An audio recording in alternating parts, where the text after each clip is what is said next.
നമസ്കാരം. ഇന്ത്യക്കാർക്കാകെ അഭിമാനമായി തീർന്ന ഒരു മലയാളിയുടെ ജീവന് വേണ്ടിയുള്ള പ്രാർത്ഥനയാണ് ഇന്ന് നമുക്ക് നിർവഹിക്കേണ്ടിയിരിക്കുന്നത്. പ്രാർത്ഥിക്കാൻ ലോകത്തോട് അപേക്ഷിച്ചിരിക്കുന്നത് ആ ചെറുപ്പക്കാരൻ തന്നെയാണ്. മലയാളിയാണ്. കേരളത്തിലെ പത്തനംതിട്ട ജില്ലയിലെ പന്തളം സ്വദേശിയാണ്. നമ്മുടെ കേരള സെക്രട്ടേറിയറ്റിലെ ധനകാര്യ വകുപ്പിലെ ജീവനക്കാരനാണ്. ഫൈനാൻസ് ഡിപ്പാർട്ട്മെൻറ്റിലെ അസിസ്റ്റൻറ്റ് സെക്ഷൻ ഓഫീസറായി പ്രവർത്തിക്കുന്ന ഷെയ്ഖ് ഹസൻ ഖാൻ എന്ന ചെറുപ്പക്കാരൻ. 36 വയസ്സാണ് പ്രായം. ഹസൻ ഖാൻ പ്രസിദ്ധനാണ്. താല്പര്യമുള്ളവർക്ക് അദ്ദേഹത്തിൻ്റെ പേരറിയാം. ആരോഹണ മേഖലയിൽ ലോകത്തിന് വലിയ ആവേശമായി തീർന്ന ഒരാളാണ്. അദ്ദേഹം കീഴടക്കാത്ത കൊടുമുടികളില്ല. നമ്മുടെ എവറസ്റ്റ് അദ്ദേഹം പലതവണ കീഴടക്കിയതാണ്. അതുകൊണ്ട് പർവ്വതാരോഹകരുടെ ആവേശമായ ഷെയ്ഖ് ഹസൻ ഖാൻ പന്തളത്തിനടുത്ത് പൂഴിക്കോട് എന്ന പ്രദേശത്തെ അലി അഹമ്മദ് ഖാൻ്റെയും ഷാഹിദ ഉമ്മയുടെയും മകനാണ്. ലീവിലാണ്. സർക്കാർ ജീവനക്കാരൻ എന്ന നിലയിൽ ലീവെടുത്ത് സമയം കിട്ടുമ്പോഴൊക്കെ ലോകത്തിലെ ഏതെങ്കിലും ഒരു മഹാമേരുവിൻ്റെ മണ്ടയിൽ കയറി ലോകത്തെ കാണാൻ, ലോകത്തിലെ ഏറ്റവും ഉയരം കൂടിയ കൊടിമുടികൾ കീഴടക്കുക എന്നതൊരു ക്രേസായി, ഒരു ആവേശമായി, ഒരു ഭ്രാന്തായി ആവേശിച്ച ഒരു ചെറുപ്പക്കാരനാണ്. തീർച്ചയായും ലോകത്തിലെ കായിക പ്രേമികൾക്ക്, ലോകത്തിലെ എല്ലാതരം ആസ്വാദകർക്കും അദ്ദേഹം പ്രിയപ്പെട്ടവനാണ്. അദ്ദേഹം ഇത്തവണ പോയിരിക്കുന്നത് അദ്ദേഹത്തിൻ്റെ ഒടുവിലത്തെ ഒരു ടാസ്ക് പൂർത്തിയാക്കാനാണ്. ഒടുവിലത്തെ ടാസ്ക്, ലോകത്തിലെ 7 വൻകരകളുണ്ട്. ഈ 7 വൻകരകളിലെയും ഓരോ വൻകരയിലെയും ഏറ്റവും ഉയരം കൂടിയ കൊടുമുടികൾ സ്വന്തമാക്കുക, അല്ലെങ്കിൽ കൊടുമുടികൾ കയറി ഇറങ്ങുക. ആ കൊടുമുടികളുടെയൊക്കെ ഉയരത്തിൽ സ്വന്തം നാടായ ഇന്ത്യയുടെ ദേശീയ പതാക പറപ്പിക്കുക. അതാണ് അദ്ദേഹത്തിൻ്റെ ഒരു ദൗത്യം. അതുകൊണ്ട് 7 വൻകരകളിലെ 7 കൊടുമുടികൾ കീഴടക്കുക എന്ന ദൗത്യം അധികം പേരൊന്നും ഏറ്റെടുത്ത ദൗത്യമല്ല, അത്ര എളുപ്പമല്ല. ആ ദൗത്യം ഏറ്റെടുത്ത് 6 കൊടുമുടികളും അദ്ദേഹം കീഴടക്കി കഴിഞ്ഞിരിക്കുന്നു. അദ്ദേഹം ഏഷ്യയിലെ, നമുക്കറിയാം, ഏഷ്യ വൻകരയിലെ ഏറ്റവും വലിയ കൊടുമുടിയാണ് നമ്മുടെ എവറസ്റ്റ് അദ്ദേഹം 2022 കീഴടക്കി കഴിഞ്ഞു. അത് കഴിഞ്ഞാൽ പിന്നെ ലോകത്തിലെ ആഫ്രിക്ക ഏറ്റവും വലിയ വൻകരയാണ്. ആഫ്രിക്കയിലെ ഏറ്റവും വലിയ കൊടുമുടിയായ മൗണ്ട് കിളിമഞ്ചാരോ അദ്ദേഹം കീഴടക്കി കഴിഞ്ഞതാണ്. മൂന്നാമത് അദ്ദേഹം വടക്കേ അമേരിക്കയിലേക്ക് പോയി. വടക്കേ അമേരിക്കയിലെ മൗണ്ട് ദെനാലി അദ്ദേഹം ഒരിക്കൽ കീഴടക്കിയതാണ്. മൗണ്ട് ദെനാലി ഒരിക്കൽ അദ്ദേഹം കീഴടക്കി കഴിഞ്ഞതാണ് മൂന്നാമത്. നാലാമത് അദ്ദേഹം സൗത്ത് അമേരിക്കയിലെ മൗണ്ട് അക്കോൺഗാഷ്, സൗത്ത് അമേരിക്ക വൻകരയിലെ തെക്കേ അമേരിക്കയിലെ ഏറ്റവും വലിയ കൊടുമുടിയാണ് ഈ അക്കോൺഗാഷും അദ്ദേഹം കീഴടക്കി കഴിഞ്ഞതാണ്.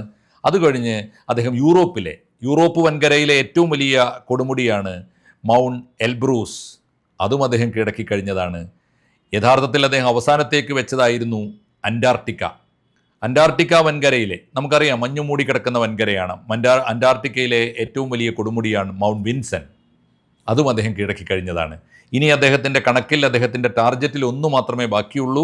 അത് ഓസ്ട്രേലിയ വൻകരയാണ്. ഓസ്ട്രേലിയ വൻകരയിലെ മൗണ്ട് കൊഷിസ്കോ കൊടുമുടി കീഴടക്കാൻ മാത്രമേ ബാക്കിയുള്ളൂ. 6 അദ്ദേഹം കീഴടക്കി കഴിഞ്ഞതാണ്. അപ്പോഴാണ് അദ്ദേഹത്തിൻ്റെ ഭ്രാന്ത് അറിഞ്ഞുകൊണ്ട് അദ്ദേഹത്തിൻ്റെ കൂട്ടുകാരൻ, ചെന്നൈയിലെ ഒരു കൂട്ടുകാരൻ, കഴിഞ്ഞ ആഴ്ച അദ്ദേഹത്തെ വിളിക്കുന്നത്. ചെന്നൈയിലെ കൂട്ടുകാരന് കൂട്ടായി വീണ്ടും ഒരിക്കൽ കൂടി വടക്കേ അമേരിക്കയിലെ ഈ ദെനാലി കൊടുമുടി കീഴടക്കാൻ, മൗണ്ട് ദെനാലിയിലേക്ക് ഒരിക്കൽ കൂടി വരുന്നുവോ, എൻ്റെ സഹായിയായി വരുന്നുവോ എന്ന് ചെന്നൈയിലൊരു സുഹൃത്ത് ചോദിച്ചപ്പോൾ ചോദിക്കേണ്ട താമസം അവൻ ആവേശപൂർവ്വം ലീവ് എടുത്ത് പുറപ്പെട്ടു. അങ്ങനെയാണ് ഈ കഴിഞ്ഞ ജൂൺ 4 പുറപ്പെട്ടത്. ജൂൺ 4 വീട്ടിൽ നിന്ന് പുറപ്പെട്ട് ചെന്നൈയിൽ ചെല്ലുന്നു. അവിടുന്ന് കൂട്ടുകാരനോടൊപ്പം ദുബായിലേക്ക് പറക്കുന്നു. ദുബായിൽ നിന്നാണ് അമേരിക്കയിലേക്ക് പറന്നത്. അങ്ങനെയാണ് ദെനാലിയിൽ എത്തിപ്പെട്ടത്. നിർഭാഗ്യവശാൽ അദ്ദേഹം ഇപ്പോൾ ചെന്നുപെട്ട സമയം വളരെ വളരെ മോശമായിരുന്നു. ദുർഘടമായിട്ടാണ് ആ പർവ്വതം കയറിയത്. ഇപ്പോൾ അദ്ദേഹം ഉള്ളത്, ഇന്നലെ ദെനാലി കൊടുമുടിയുടെ ഉച്ചിയിൽ നിന്ന് അദ്ദേഹം വിളിച്ചു പറഞ്ഞിരിക്കുന്നു, ഇത്തവണ എനിക്ക് വരുമ്പോൾ ഒരു ഉദ്ദേശം കൂടി ഉണ്ടായിരുന്നു. പോകുന്നിടത്തൊക്കെ ഞാൻ എത്തിയ എല്ലാ കൊടുമുടികളുടെയും ഉയരത്തിൽ ഇന്ത്യയുടെ പതാക പാറിപ്പറപ്പിക്കാൻ ഇത്തവണ എനിക്ക് വലിയ സന്തോഷമുണ്ട്. കാരണം ഓപ്പറേഷൻ സിന്ദൂറിലൂടെ ഇന്ത്യയുടെ അഭിമാനം ലോകത്തിന് മുമ്പിൽ ഉയർത്തിപ്പിടിച്ച ഇന്ത്യയിലെ ജവാന്മാർക്കും ഇന്ത്യയുടെ രാഷ്ട്രത്തലവന്മാർക്കും ഇന്ത്യയുടെ സൈനികർക്കും അഭിവാദ്യം അർപ്പിച്ചുകൊണ്ട് അവരോടുള്ള ആദരസൂചകമായി ഈ ദെനാലി കൊടുമുടിയുടെ ഉച്ചിയിൽ ഞാൻ ദേശീയ പതാക ഉയർത്താൻ വേണ്ടി കയറിയതാണ്. പക്ഷേ അപ്പോഴേക്കും കാര്യങ്ങൾ വല്ലാതെ ഇന്നലെ ജൂൺ 18 ആയപ്പോഴേക്കും അദ്ദേഹം ഏതാണ്ട് ദെനാലിയുടെ ഉച്ചിയിലെത്തി. അവിടെ പക്ഷേ കയറി ഇന്ത്യൻ പതാക ഉയർത്തി, ഇന്ത്യയിലെ ദേശീയ പതാക ദെനാലി കൊടുമുടിയുടെ ഉയരത്തിൽ അദ്ദേഹം ഉയർത്തി. അദ്ദേഹം ഓപ്പറേഷൻ സിന്ദൂറിൽ പങ്കെടുത്ത സൈനികർക്ക് അഭിവാദ്യമർപ്പിച്ചുകൊണ്ട്, ആദരമർപ്പിച്ചുകൊണ്ട് ഇറങ്ങാൻ തുടങ്ങുമ്പോഴേക്കും കാലാവസ്ഥ വളരെ പ്രതികൂലമായി. മഞ്ഞാണ് അവിടുത്തെ കൊടുങ്കാറ്റ് സാധാരണഗതിയിൽ കാറ്റല്ല, കുളിർക്കാറ്റുമല്ല, തണുത്ത കാറ്റുമല്ല, ചുടുകാറ്റുമല്ല. മഞ്ഞാണ്, കടുത്ത മഞ്ഞു കട്ടകളാണ് കൊടുങ്കാറ്റായി വന്ന് പെയ്യുന്നത്. രക്ഷപ്പെടുമോ എന്ന് അദ്ദേഹത്തിന് ഉറപ്പില്ല. അദ്ദേഹത്തിൻ്റെ ജീവൻ വലിയ അപകടത്തിലാണ്. അദ്ദേഹം എപ്പോഴും ഇത്തരം യാത്രകളിൽ അദ്ദേഹത്തെ സഹായിക്കുന്നത് ഒരു സാറ്റലൈറ്റ് ഫോണാണ്. ആ സാറ്റലൈറ്റ് ഫോണിലൂടെ അദ്ദേഹം കുടുംബത്തോട് ഇടയ്ക്കിടെ ബന്ധപ്പെട്ടുകൊണ്ടിരിക്കാറുണ്ട് എന്ന് അദ്ദേഹത്തിൻ്റെ കുടുംബം പറയുന്നു. പക്ഷേ ഇന്നലെ അദ്ദേഹത്തിൻ്റെ ഫോണിൽ നിന്ന് വന്നത് SOS ആണ്. സേവ് അവർ സോൾസ്, ഞാനും എൻ്റെ കൂട്ടുകാരനും ഇതാ ഈ ദെനാലി കൊടുമുടിയിൽ കുടുങ്ങിക്കിടക്കുകയാണ്. ഞങ്ങൾക്ക് കയറാനേ കഴിഞ്ഞുള്ളൂ, താഴോട്ടിറങ്ങാൻ കഴിഞ്ഞിട്ടില്ല.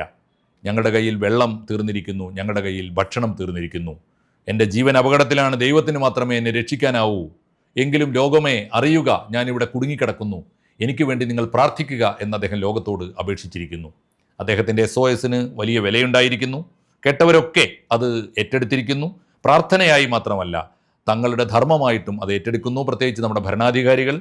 കേരളത്തിൻ്റെ മുഖ്യമന്ത്രി പിണറായി വിജയൻ അടിയന്തരമായി ഇന്ത്യയുടെ പ്രധാനമന്ത്രിയോട് ആവശ്യപ്പെട്ടിരിക്കുന്നു, നരേന്ദ്രമോദിയോട്, അദ്ദേഹത്തിൻ്റെ ജീവൻ, ഷെയ്ഖ് ഹസൻ ഖാൻ്റെ ജീവൻ രക്ഷിക്കാൻ ആവുന്നതൊക്കെ ചെയ്യണം എന്ന് അപേക്ഷിച്ചിരിക്കുന്നു.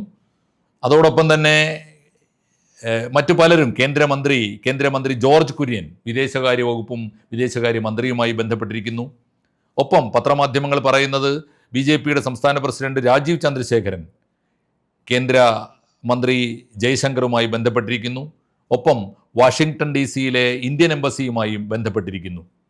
പത്തനംതിട്ടയുടെ MP ആണ്, പത്തനംതിട്ടയിലെ മണ്ഡലക്കാരനാണ് തീർച്ചയായിട്ടും ഷെയ്ഖ് ഹസൻ ഖാൻ. പത്തനംതിട്ടയുടെ MP ആൻ്റണിയും വിദേശകാര്യമന്ത്രി ജയശങ്കറുമായും വിദേശകാര്യ വകുപ്പുമായും നിരന്തരമായ ബന്ധം പുലർത്തിക്കൊണ്ടിരിക്കുന്നു. എങ്ങനെയെങ്കിലും അവിടെ കുടുങ്ങിക്കിടക്കുന്ന മലയാളിയെ, ഇന്ത്യക്കാരനെ, ലോകത്തിൻ്റെ അഭിമാനമായ പർവ്വതാരോഹകനെ രക്ഷിച്ചെടുക്കാൻ കഴിയും എന്ന പ്രതീക്ഷയിലാണ് എല്ലാവരും ഉള്ളത്.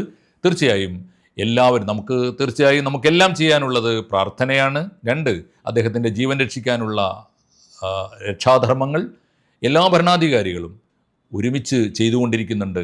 അവരുടെ യത്നം വിജയിക്കട്ടെ, നമുക്ക് പ്രാർത്ഥിക്കാം. വലിയ ആരോഗ്യത്തോടെ, ആവേശത്തോടെ ഷെയ്ഖ് ഹസൻ ഖാൻ കേരളത്തിലേക്ക് തിരിച്ചെത്തട്ടെ. അദ്ദേഹത്തെ നമുക്ക് ആവേശപൂർവ്വം സ്വീകരിക്കാനുള്ള അവസരം ഉണ്ടാകട്ടെ എന്ന് ആശംസിക്കുന്നു. നന്ദി, നമസ്കാരം.